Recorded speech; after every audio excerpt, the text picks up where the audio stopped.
Hi, this is Nigel. I want to do a short video about relieving lower back pain. Um, it's a time of year when a lot of people are getting out in the garden and they are moving muscles and moving the skeleton, their own skeleton in different ways. And as a result of that, because they're making movements that are unusual to them, it results in lower back pain. It can be upper back, but typically the pain that's experienced is lower back pain.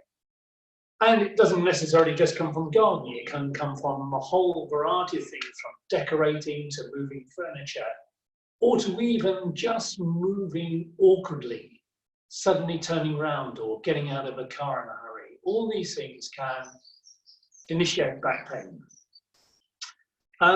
And lower back pain is generally due to a couple of things. It's either due to tight hamstrings, which are the muscles running down the backs of the thighs, or it's due to what is called SI joint pain. The SI joints stand for sacroiliac joints. And there are two joints which join it's where the spine joins the pelvis. And there's a joint on either side, an SI joint on the left and an SI joint on the right. And these two can very often be the cause of lower back pain. And I know because I suffer with SI joint pain. It's something that started about 18 months ago when I was polishing the floor and I was moving the polisher from left to right, and all of a sudden, some excruciating back pain. I had to suddenly stop what I was doing and actually went down to my knees on the floor for a minute or two just to let the back pain subside. And ever since then, it's left me with a weakness. And without boring you with all the details, I went to see various physios. None of them really did a lot. One of them told me to do a hamstring stretch every day, which perhaps helped. Although the other physio, who I subsequently visited, said my hamstrings are fine and they weren't tight. But what I've done is I've learned to listen to my body. And I think that's absolutely key. I know there are days when I've got my SI joint pain being particularly pronounced and painful.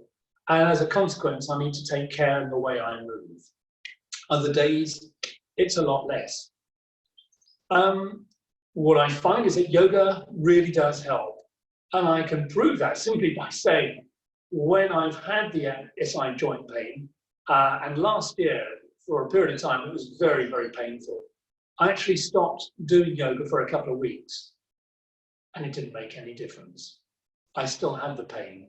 And in fact, when I came back to yoga, I found that the pain diminished. So there you are. What I've found, though, is that there are a couple of things I need to be aware of. One is doing forward bends. In yoga, we do a lot of forward bends, particularly in doing sun salutations. And over the years that I've been practicing yoga, I found I was increasingly able to get the palms of my hands on the floor when I did a forward bend. I don't do that anymore. What I do now is literally touch the floor with the fingertips. Because especially in the early stages of a practice, doing sun salutations, bending forward, trying to get the palms on the floor isn't actually a good idea.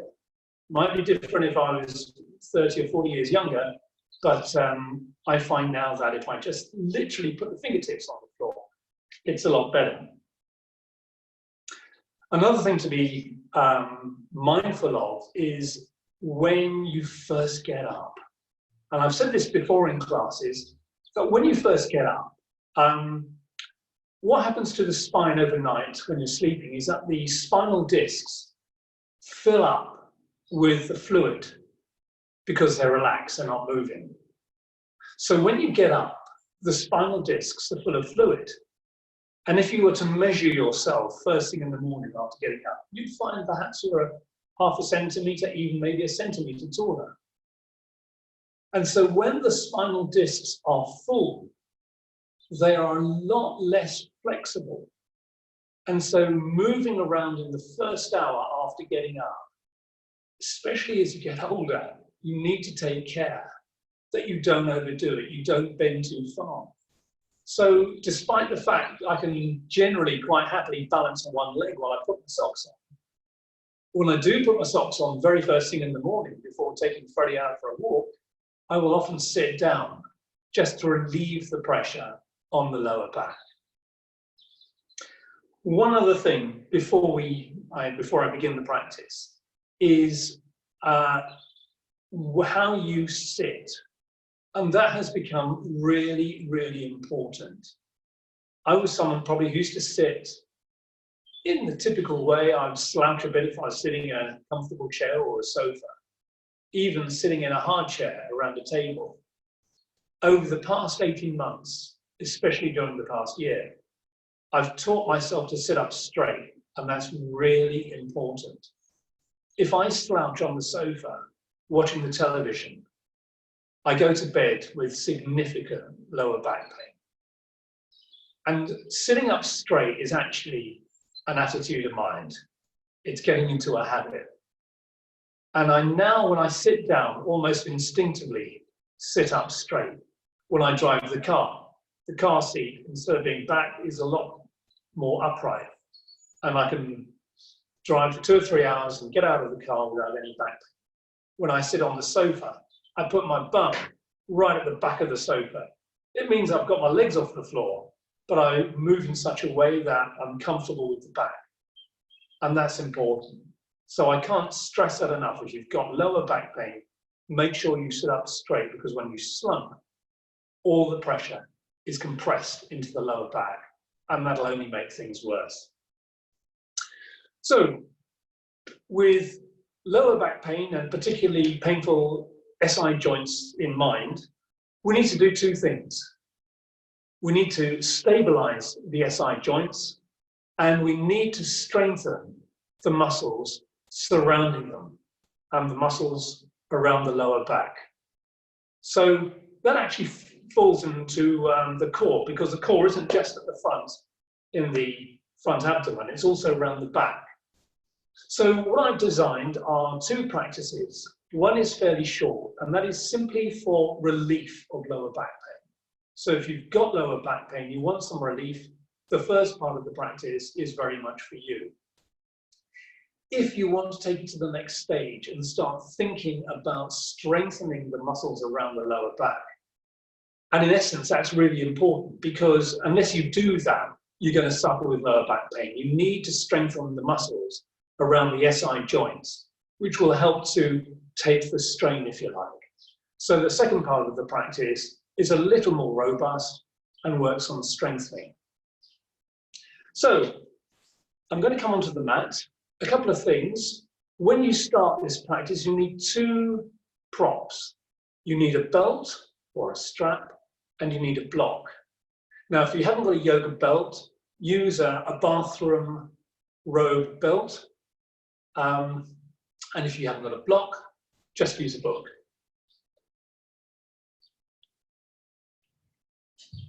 So I'm going to come onto the mat, and to begin with, I'm just going to lie down. Lying on the back with the feet on the floor. And as with any yoga practice, it's really important to let the body relax before moving it.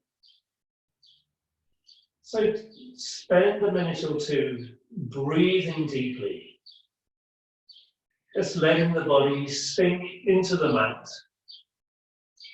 keeping the neck long, and draw your attention to the lower back. Notice how it feels. You will see I've got my feet on the mat.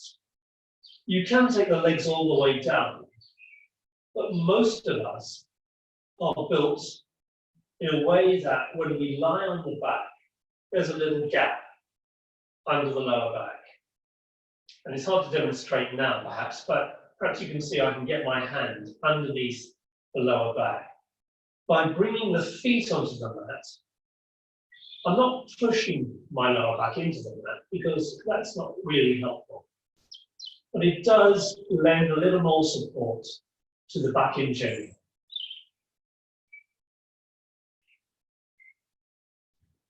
So the first exercise I'm going to do is one that we often do in yoga classes. Take the left leg down, lift the right leg, keeping the knee bent, place the hands in front of the knee, and very gently pull the knee towards the body. And be gentle. All of these postures will be far more beneficial if they're done gently. Whilst I'm here, I'm flexing and extending the foot.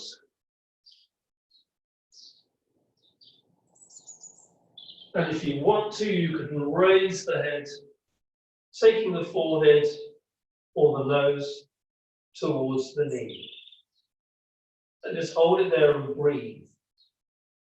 And as you do the pose, you will feel the lower back gently pushing into the mat. Exhale, lower the head and release the knee, taking the leg down. Breathing in, lift the left leg, place the hand around the knee, gently pull the knee towards the body, pointing and flexing the foot.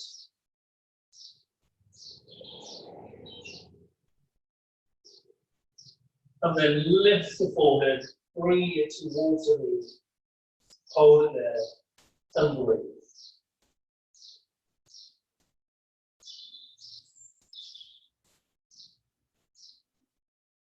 And then exhale, lower the head, release the knee, and take the leg down. Now the next position, next exercise, we're going to need a strap. And this is a really, really good exercise for lower back for the SI joint. With my strap, I've already looped it. And what I'm going to do is bring it up to about mid-thigh and tighten it a little. Now, if you've got a bathroom robe, what I suggest you do is tie the robe around the thighs and then lower the body back down to the mat. And you'll see that I've tightened the strap so that my legs and my feet can remain hip-width apart. Lift the feet off the mat so the shins are parallel to the floor. Have the arms lying alongside the body. From here, breathe in. Exhale and try to pull the knees and thighs apart. Inhale, relax. Exhale, try to pull the thighs apart. Just about 60% of power. You haven't got to go crazy.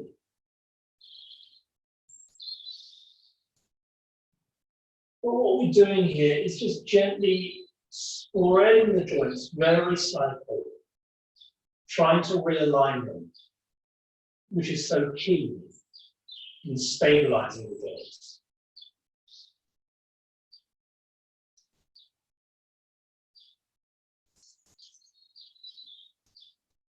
Do this at least 5 times.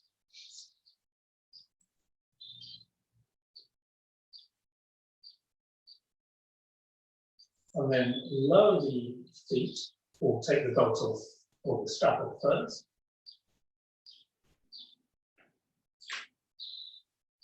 And then pick up a block, or if you haven't got a block, grab a book.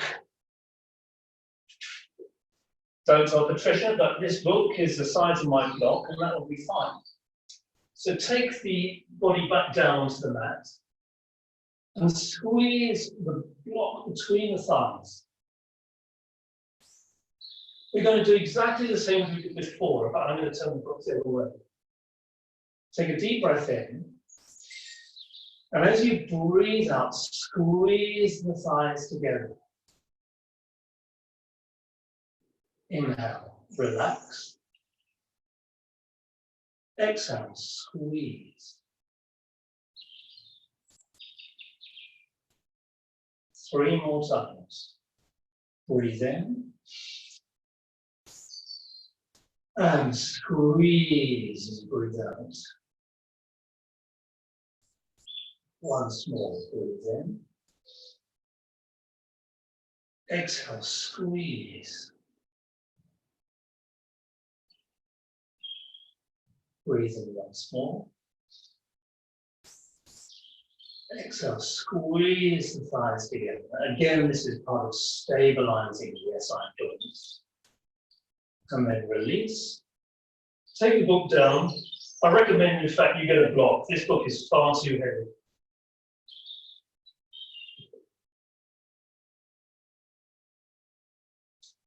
Now bring the body back onto the mat. The feet are hip width apart and placed on the mat.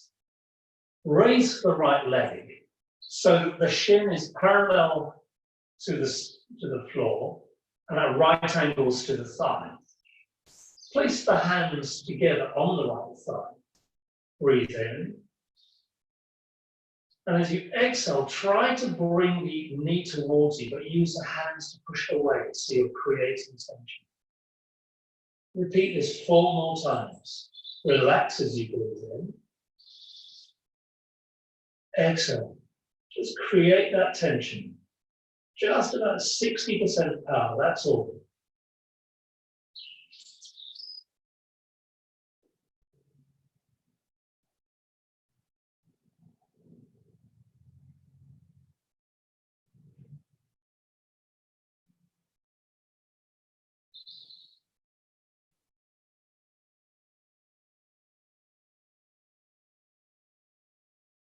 After the 5, take the right leg down, lift the left leg, shin parallel to the floor, at right angles to the thigh. Place the hands now on the left thigh. Breathe in. Exhale, try to bring the leg towards you and push it away at the same time. You also feel as you're doing this that the core will engage, which is a good thing.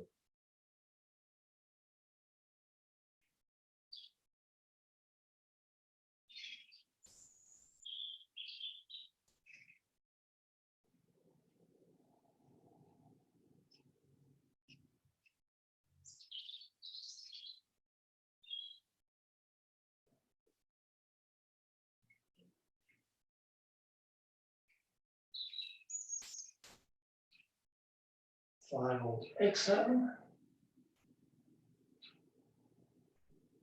And then lower the left foot, bring the hands down to the left. The next exercise I really like, it really helps my back. Take the left leg down and keep the right foot on the mat with the knee pointing upwards. And you can have the arms alongside the body, or if you prefer, you can have them under the head, whatever works best.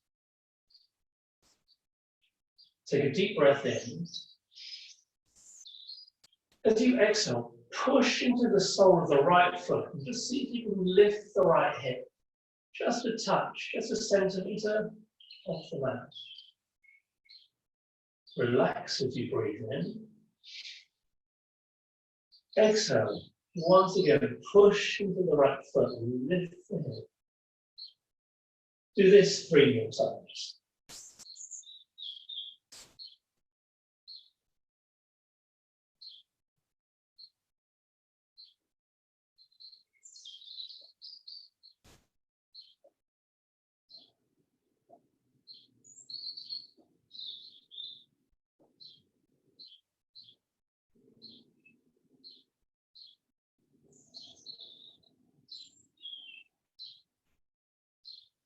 After the sequence of 5, swap the legs over, so the right leg goes down, the sole of the left foot rests on the mat, and we do the same again. Breathe in. Exhale, push into the sole of the left foot. Lift in.